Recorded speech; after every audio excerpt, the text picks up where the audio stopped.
The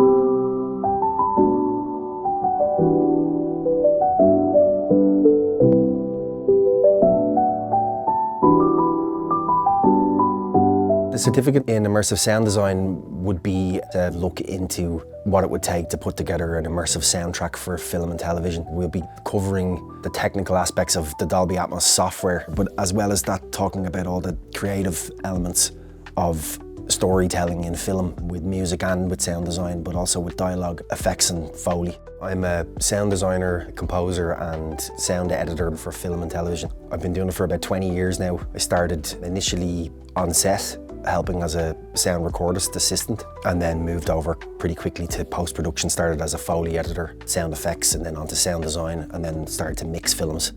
Dolby Atmos is the industry standard now. I personally prefer to work with the Dolby Atmos system now all of the time, regardless of whether I'm going to be outputting it into a smaller format. Rain can come from above, wind can come from behind, and we get much greater detail in the dispersion of the sound, so it's far more like being in the middle of the room that the movie is trying to put you in. The facilities here in IDT are fantastic. They have a full Dolby Atmos system installed. Covered on the course would be starting a project from scratch, what it would take creatively and technically to put the soundtrack together, executing our creative ideas, hearing what that will sound like, discovering mixing as well as mastering for film and television in the Dolby Atmos format. I think it could be for musicians, engineers and other people who work in my industry but maybe haven't had a chance to dip their toes in it enough. Professionals, semi-professionals, or maybe people who aren't professional but have quite a technical skill set. Immersive sound is a kind of a synthesis of real life, if you will, to immerse the viewer in the world of the movie, to create the illusion of real time, blurring the lines between reality and pieces of film that have been filmed at very different times. When you watch a film, there might only be certain moments of sound that you would really remember, and maybe those moments are only small things, whether or not you've got the right sounding rain against the window, but even that can be